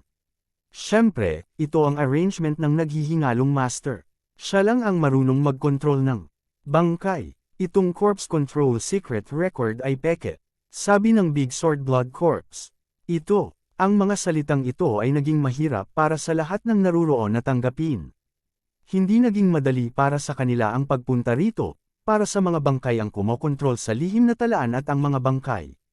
Ngayong alam na nilang peke ang mga ito, hindi maiiwasan na sila ay madismaya. Siyempre, mas kawawa ang mga tao sa Sun Moon Sect. Para sa isang pekeng bagay, sila ay magkasamang nilipol ng dalawang puwersa. Master, ang master na sinasabi mo, si Chilean Lord ba? Gulat na tanong ng House Master ng Wild Dragon House. Tama, at ang kanyang bangkay ay nakahiga sa gintong kabaong. Tumango ang Big Sword Blood Corpse. Oo naman, lahat ng naruroon ay hindi tanga. Matapos makitang muling nabuhay ang dalawang dagwang bangkay, agad nilang nahulaan na ang Golden Armored Corpse King ay ang Chilean Lord mismo. So, gusto din niyang mabuhay. Kabanata 407. Isumite. Nang marinig ito, ang Great Blade Blood Corpse ay tumango at nagsabi, oo, si Master ay malubhang nasugatan noon, at ang kanyang buhay ay halos pataas. Kaya nga, tinatakan niya tayo rito, inilagay ang bitag na ito, at hinintay ang kanyang muling pagkabuhay. Panipi, nagpatuloy ang The Great Blade Blood Corpse, si Master ay isang dalubhasa sa ikalawang antas ng Imperial Chi sa kanyang tuktok. Ang kondisyon para sa kanyang muling pagkabuhay ay ang iyong dugo. Bagamat hindi nito maibabalik siya sa kanyang pinakamataas na antas, sapat na iyon para buhayin siya.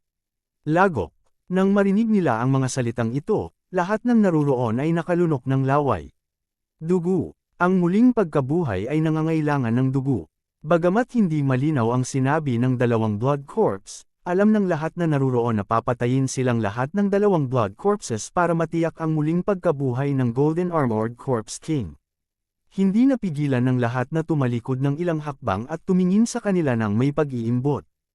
Hindi pa rin nila alam ang kaharian ng dalawang blood corpses. Sa oras na ito, ang Great Blade Blood Corpse ay biglang tumingin sa Wild Dragon Manor Master at sa sect leader ng Heavenly Hate Sword Sect, at sinabing, kayong dalawa ay halos kapareho natin noong tayo ay nabubuhay pa.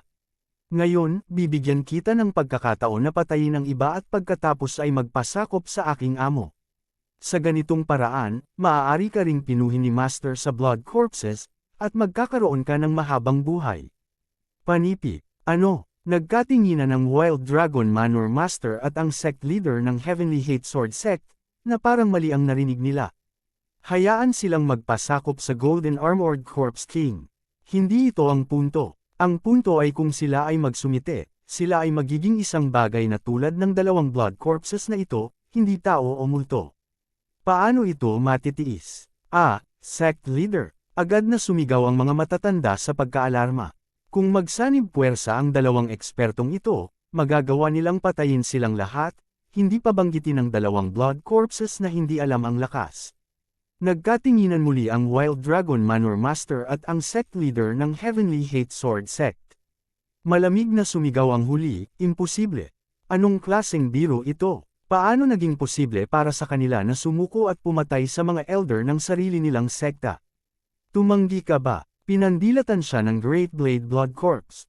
Kung gusto mong magsumite kami, pagkatapos ay kailangan naming tingnan kung mayroon kang kakayahan.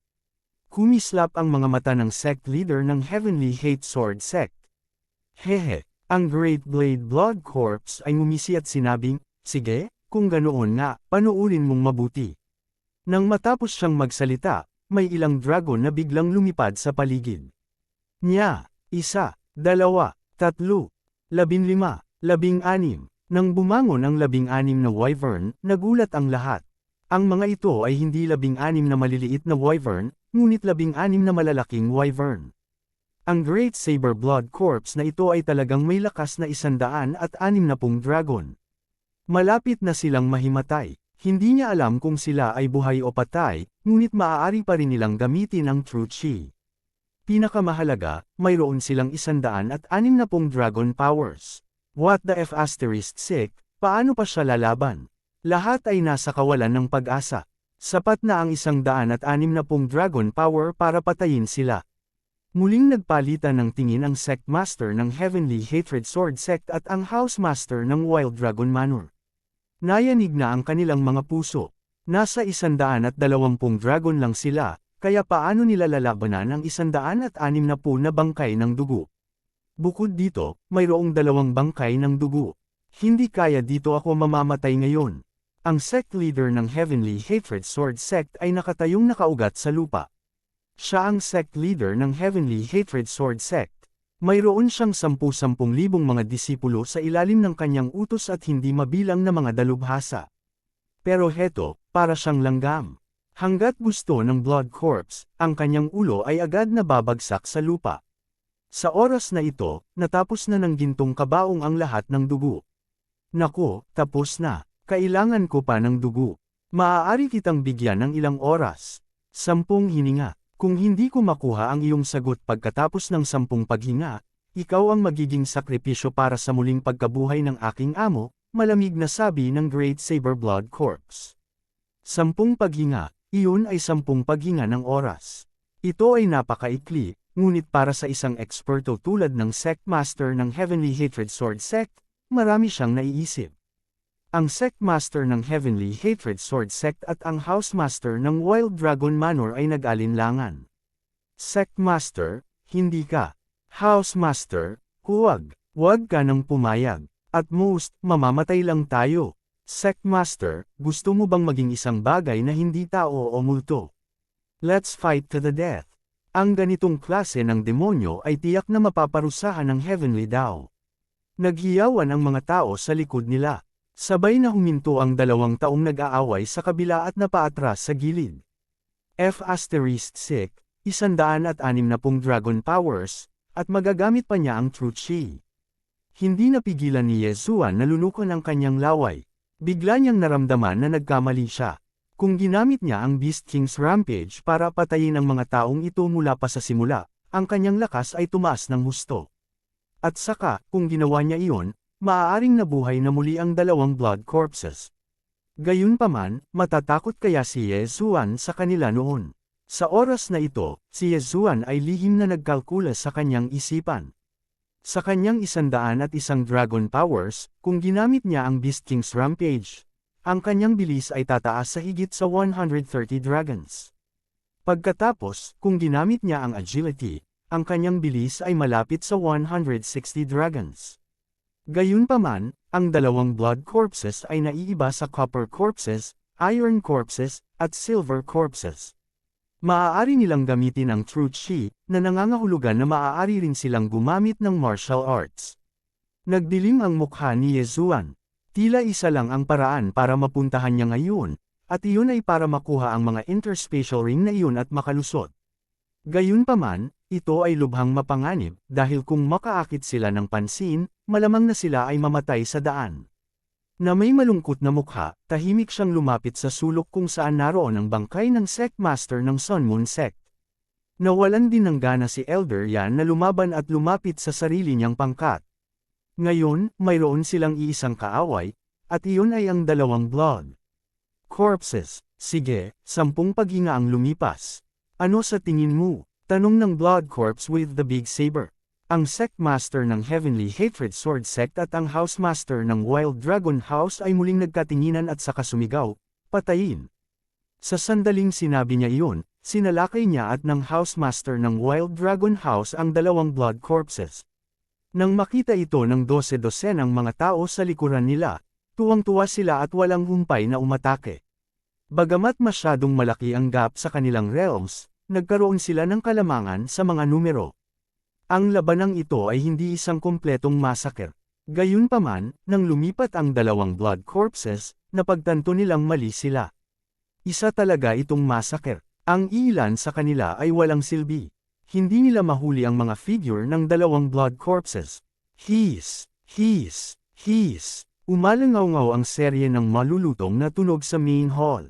Ang ilan sa mga taong namatay ay pinutol ang kanilang mga ulo, Ang ilan ay direktang pinutol sa kalahati, at ang ilan ay pinutol sa kalahati sa baywang, naghihintay sa pagdating ng kamatayan. Sa anumang kaso, hindi sila nakaligtas sa pag-atake ng dalawang blood corpses. Sa pangunahing bulwagan, dumaloy muli ang dugo na parang ilog. Kasabay nito, ginamit din ni Yezuan ang Beast King Rampage at sumugod sa bangkay ng Sect Master ng Sun Moon Sect. Ang Sect Master ng Sun Moon Sect ay namatay ng napakalungkot. Pagkatapos niyang mamatay, sinipsip ang kanyang dugo at naging tuyo na bangkay. Hindi nag-abala si Yezuan na tumingin sa kanya at direktang hinubad ang interspatial ring. Kabanata 408. Nag-iisang lumalaban sa mga dugo. Ding! Ang host ay nakalusot sa 104 na dragon power. 104 na kapangyarihan ng dragon. Sa rampage ng Beast King, ito ay magiging 136 na dragon power. Kung i-multiply iyon ng 1.2, magiging higit sa 160 dragon power. Ang kasalukuyang cultivation level ni Yezuan ay pangalawa lamang sa dalawang blood corpses. Mag-away tayo. Kinagat ni Yezuan ang kanyang mga ngipin at sinugod ang mga bangkay ng sect elders ng Sun Moon Sect. Ang kailangan niyang gawin ngayon ay kolektahin ang interspatial rings at makalusot. Sa kabilang banda, napakabilis ng dalawang blood corpses. Nagamit sana nila ang kanilang martial arts para madaling patayin ang mga taong ito. Gayunpaman, matagal na silang tahimik at matagal nang hindi nakapatay ng sinuman. Sa makatuwid, ginamit nila ang kanilang lakas upang hatiin ang mga tao sa kalahati at nasiyahan sa kasiyahan ng pagpatay. Nagbigay ito kay Yezuan ng mahalagang oras. Ding! Ang host ay nakalusot sa 105 dragon power. Ding! Ang host ay nakalusot sa 106 na dragon power. Ding! Ang host ay nakalusot sa 107 dragon power. Matapos kolektahin ni Yezuan ang interspatial rings ng sect elders ng Sun Moon Sect, nakapasok din siya sa 107 dragon power. Lumingon siya at nakitang napatay na ang House Master ng Wild Dragon House at ang sect leader ng Heavenly Hatred Sword Sect. Hindi lamang iyon, ngunit si Elder Yan ay nahulog din. Gusto ni Yezuan na personal na patayin ang mga taong ito, ngunit pinatay siya ng dalawang blood corpses. As long as I get those interspatial rings, siguradong malalampasan ko ang 110 dragon power. Kapag dumating ang oras na iyon, hihigit pa ang bilis ko sa 170 dragon power. Naisip ni Yezuan sa kanyang sarili habang siya ay sumabog. Hahaha, takbo, takbo, tumakbo ka ng mabilis. Tumawa ng baliw ang blood corpse. Sa sandaling ito, bigla niyang nakita ang isang figure mula sa gilid ng kanyang mga mata. Sobrang bilis. Natigilan si blood corpse. Hindi niya inaasahan na may magtatagong eksperto sa mga mahihinang ito. Pangalawa kuya, ipaubaya ko na sa iyo ang iba. Sumigaw siya at sumugod kay Yezuan. Ay hindi, ang mukha ni Yezuan ay naging malungkot. Ang blood corpse ay mayroong 160 dragon power. Ginamit ni Yezuan ang Beast King's Rampage, na nangangahulugang mayroon siyang pinakamaraming 140 dragon power. Ang bilis lang niya. Kung lumaban siya ng ulo, papatayin siya kaagad. Iwasan mo siya. Iyon ang ideya ni Yezuan, ngunit hindi ito madali. Anak, bibigyan kita ng pagkakataong sumuko. Pinahinto ng blood corpse si Yezuan. Sumuko. Tumigil si Yezuan sa kanyang paglalakad at sinabing, ibigay mo sa akin ang lahat ng universe rings nila at isusumit ko. Oh, natigilan ang Great Saber Blood Corpse. Ang mga interspatial ring na ito ay wala sa kanya. Haha, oo naman, kunin mo sila. Ang Broadsword Blood Corpse na ito ay tahimik sa loob ng 100 taon, at ang isip nito ay medyo mabagal. Talagang pinahintulutan itong dumaan si Yezuan ng ganoon lang. Gayunpaman, hindi niya ito kasalanan. Pagkatapos ng lahat, sino ang mag-aakala na si Yezuan ay may sistemang lumalamon? Sa oras na ito, pinatay din ng Greatsword Blood Corpse ang iba pa. Si Yezuan lang ang natitira sa main hall. Kuya, daanan mo siya. Sigaw ng Blood Corpse. Interesado ang Blood Corpse na makita kung ano ang gagawin ni Yezuan. Alam nila na hindi lang pagkatapos ng interspatial ring si Yezuan. Dapat may iniisip siya, dalawang tanga. Si Yezuan ay lihim na masaya. Akala niya ay mahihirapan siyang makalusot, ngunit hindi niya inaasahan na magiging ganoon kadali. Kinolekta niya ang interspatial rings ng buong bilis, ngunit hindi niya ito direktang nilamon. Sa halip, inimbak niya ang mga ito at binalak na bigyan ng sorpresa ang dalawang blood corpses mamaya. Ang kabuuang bilang ng mga tao mula sa 3 dakilang kapangyarihan ay malapit sa 100. Halos 30 lang ang nakolekta ni Yezuan, at nang tipunin niya ang natitirang universe rings, nanginginig ang buong katawan niya. Kumpiyansa. Iyon ay isang biglaang pagtaas ng kumpiyansa. Anak, nakolekta mo na lahat, hindi ba? Tumingin ang blood corpse kay Yezuan. Wala kahit isa. Malamig na sagot ni Yezuan. Alam kong ayaw mo talagang sumuko sa hari ko. Ipakita mo sa akin kung anong mga pakulo mo. Malamig na sabi ng blood corpse. Nagulat si Yezuan. Hindi niya inaasahan na malalaman ng blood corpse na nagpapanggap siyang sumuko. Gayunpaman, hindi na iyon mahalaga. Lumipas na ang panahon ni Beast King Rampage. Hindi na ako pwedeng mag-aksaya pa ng oras. Tumutok siya at agad na nilamon ang mga gamit na nilagay niya lang sa devouring space. Ding! Ang host ay nakalusot sa 110 dragon power.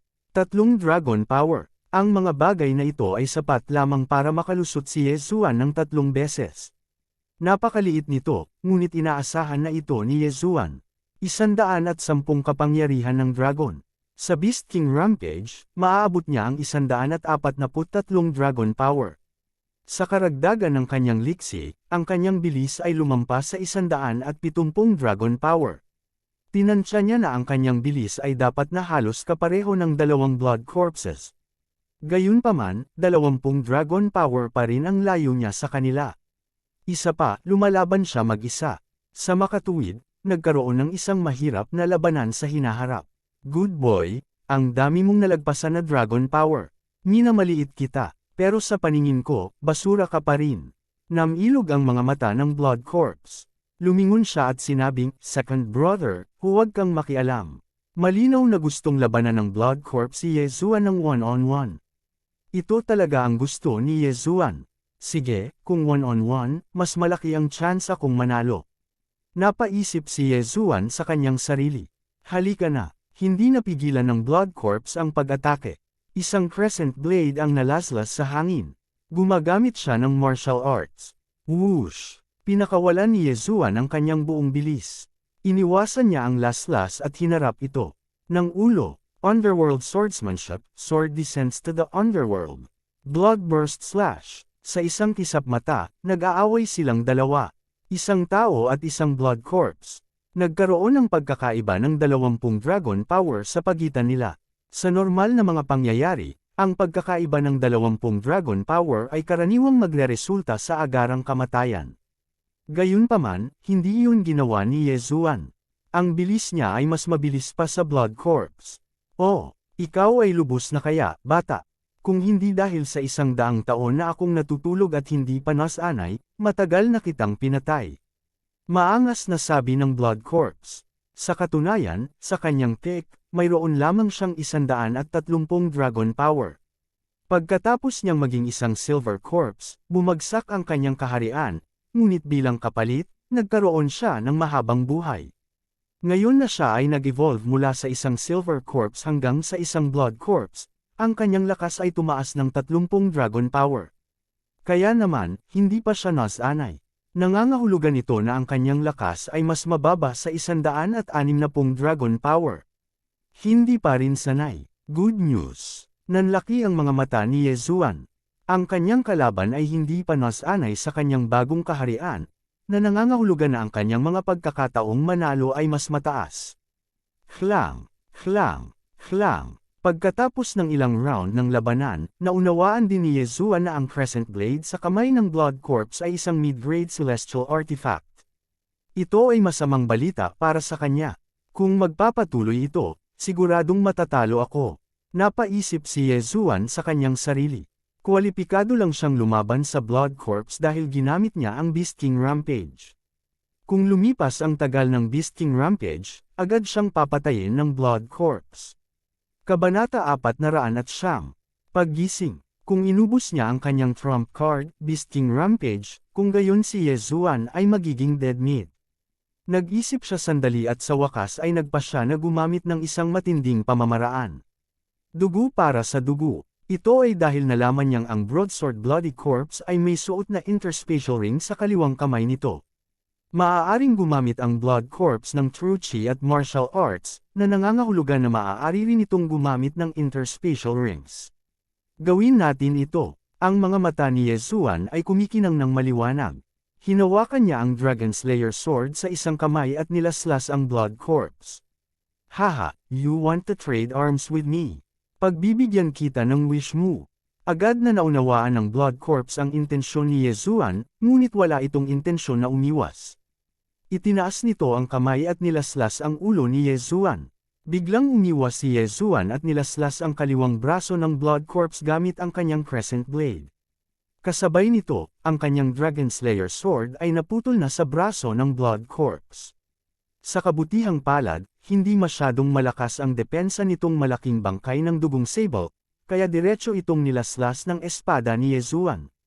Rip! Dalawang malinaw at malalakas na tunog ang umalingaw habang magkahiwalay ang dalawang braso sa pangunahing katawan. Tumawa ng mayabang ang Blood Corpse.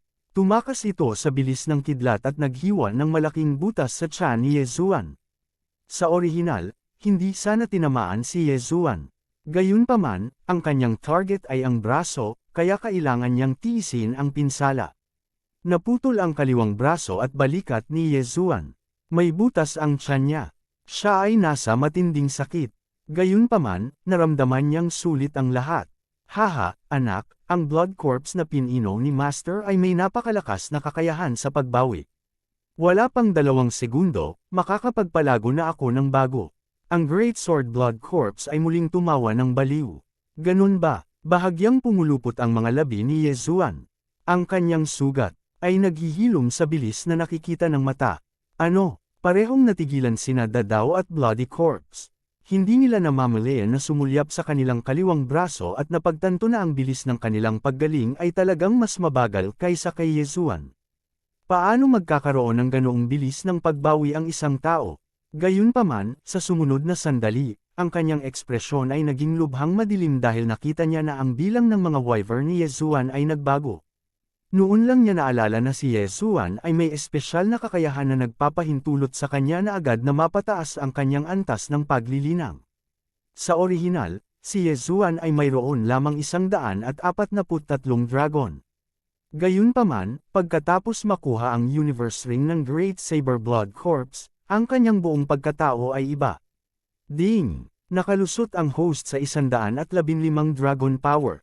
Nang tumunog ang system notification sa isip ni Yezuan, ang kanyang 143 Draconic Force ay biglang tumaas sa 150 Draconic Force. Sa ngayon, mayroon siyang bilis na maihahambing sa 180 Dragon Strength. Ang mga ekspresyon ng Big Saber Blood Corpse at Big Sword Blood Corpse ay biglang nagbago. Nagkaroon sila ng masamang pakiramdam. Kuya, tulungan kita. Nakita ni The Sword Blood Corpse na hindi tama ang sitwasyon at agad na sumugod. Hindi tumutol ang Dadao Blood Corpse. Sa halip, hinawakan niya ang kanyang Crescent Blade gamit ang isang kamay at sumugod kay Yezuan. Ang bilis ko kasing bilis mo kanina, kahit masanay ka na, hindi naman tataas ang bilis mo. Gayunpaman, ang aking bilis ay tumaas ng halos 10 dragon power. Ngayon, maglakas loob ka pa bang labanan ako? Panipi. Biglang lumitaw ang isang pagpatay na layunin. Nang hindi naghihintay na gumaling ang kanyang kaliwang braso, muling sumalakay si Yezuan. Matapos makalusot, halatang tumaas ang kanyang bilis kumpara sa 2 blood corpses. Bagamat ang bilis lang niya, sapat na para harapin ang 2 blood corpses. Hlang! Hlang! Hlang! Ang 2 blood corpses ay mahusay na nagtulungan, ngunit hindi nila nahabol ang bilis ni Yezuan. Kahit 2 pang Blood Corpse ang sumali, wala itong silbi. Sa ikatlong round ng labanan, ibang tunog ang sa wakas ay umalangaw-ngaw. Ang tunog na ito ay hindi tunog ng pagkaputol ng ulo ng 2 Blood Corpses. Sa halip, iyon ang tunog ng pagyanig ng buong main hall. Napakalakas ng pakiramdam ng pang-aapi. Biglang naramdaman ni Yezuan ang malaking presyon mula sa gintong kabaong sa gitna ng pangunahing bulwagan. Si Master po, Majay gising na po si Master. Bulalas ni Dadao Blood Corpse.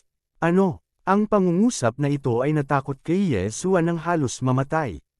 Paano niya hindi maintindihan na ang guro sa bibig ng Dadao Blood Corps ay ang Chilean Lord? Tapos na, at nakalimutan ko na. Hanggang ngayon, naalala ni Yezuan ang bagay na ito, ibig sabihin, ang muling pagkabuhay ay nangangailangan ng dugo ng tao. Gayunpaman, nakalimutan niya ang tungkol sa bagay na ito.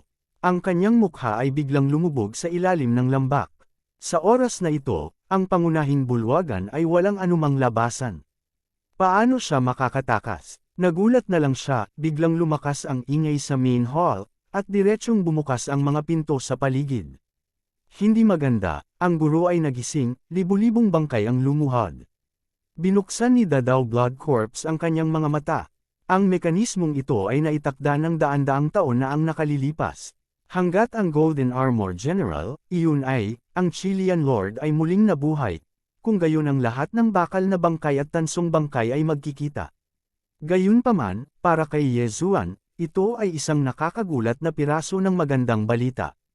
Pumunta ka. Si Yezuan ay tila nakakita ng pag-asa. Hindi niya pinansin ang dalawang bangkay ng dugo at diretsyong tumalikod para umalis. Ginamit niya ang bilis ng 180 dragon strength para sumugod sa isang malaking pinto. Nakita ito ni Dadao Blood Corps at handang humabol, ngunit pinigilan siya ni Dadao Blood Corps. Kuya, anong ginagawa mo? Nagulat si Dadao Blood Corps. Sumagot si Dadao Blood Corps, huwag kang humabol. Kagigising lang ng guro at napakahina. Kailangan nating manatili sa kanya upang maiwasan ang mga aksidente.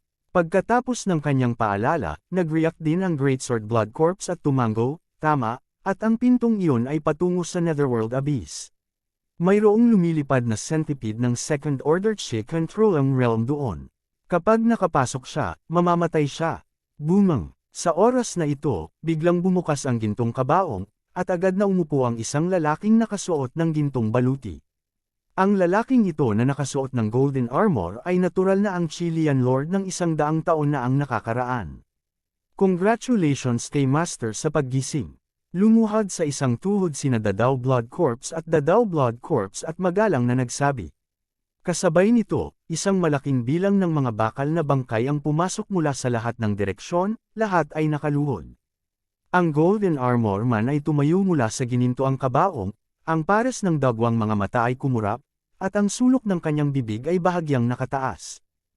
Kasabay nito, si Yezuan, na sumugod sa isang daanan, ay pinatay din hanggang sa labas. Ang bilis ng 180 dragon ay ginawa siyang hindi magagapi. Anumang bakal na bangkay sa daan ay pinatay niya. Kung noon pa man, tiyak na kukunin niya ang mga bangkay ng mga bakal na bangkay na ito. Ngunit sa oras na ito ay apurahan ang sitwasyon, at hindi niya alam kung kailan maaabutan ng Chilean Lord. Kaya, tumakbo siya ng ligaw. Isa itong kalsada, walang sanggang daan, kaya tumakbo siya pababa. Pagkaraan ng ilang sandali, nabawasan ang kanyang bilis, at lumipas ang tagal ng galit ng Beast King. Ngunit upang maging ligtas, ginamit niya muli ang galit ng Beast King, at ang kanyang bilis ay tumaas muli. Kabanata 410. Bumalik sa Netherworld Abyss. Huff, that scared me to death. Pero bakit hindi ako hinabol ng dalawang Blood Corpses at ng Golden Armored Corpse King? Napabuntong hininga si Yezuan, labis na naguguluhan. Ganun pa man, hindi niya masyadong inisip iyon. Ito ay napakabuti upang mabuhay. Lumingalinga siya sa paligid at nakita niyang nagmamadali siyang lumabas ng isang kuweba. Sa oras na ito, mayroong isang lilang fog. Nang makita ito, hindi maiwasan ni Yezuan na magulat. Ito ba ang Netherworld Abyss? Bulong niya. Ang Netherworld Abyss ang lugar na pinasok niya upang maiwasan ang pagtugis ni Elder Yan. Pero ngayon, pumasok na naman siya. Ang Netherworld Abyss ay isang mapanganib na lugar sa Redwood Territory. Walang nang ahas na pumasok. Kahit na ang Redwood Territory Lord ay hindi nangangahas na.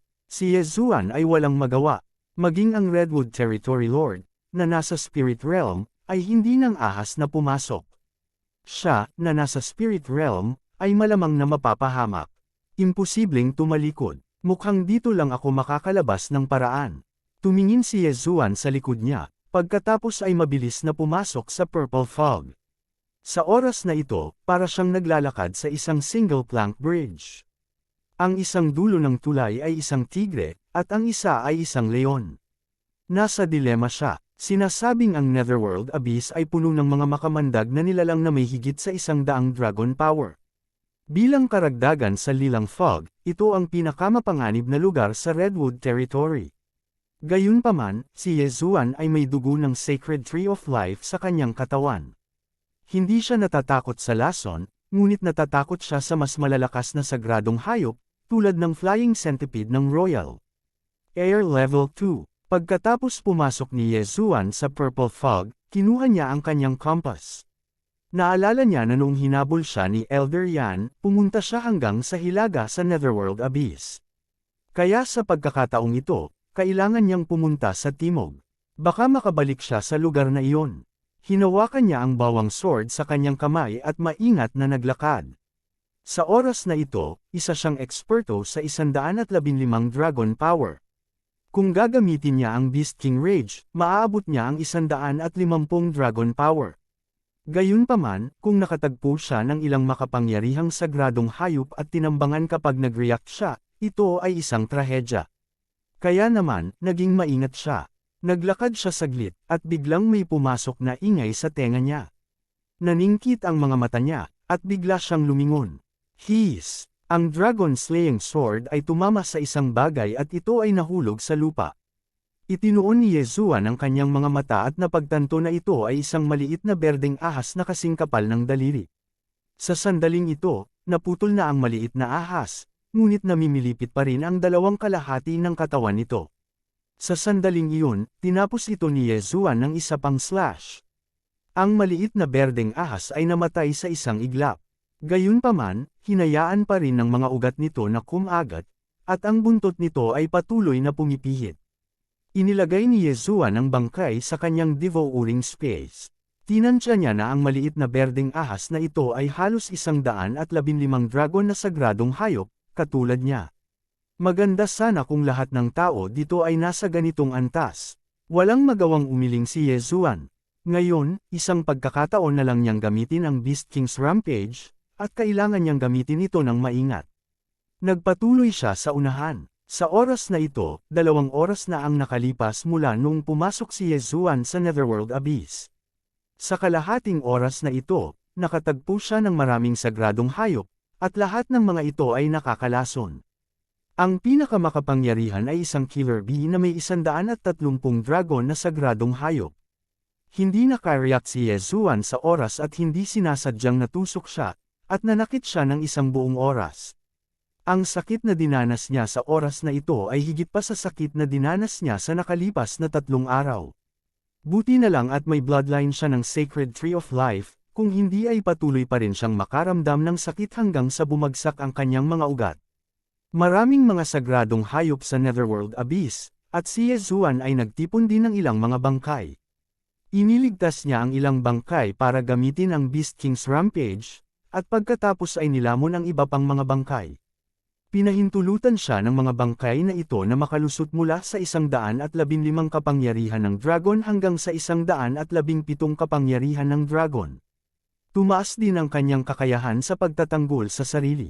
Kasabay nito, pinataas din nito ang kanyang mga pagkakataong makapasok sa Spirit Realm ng 2%, na umabot sa 27%.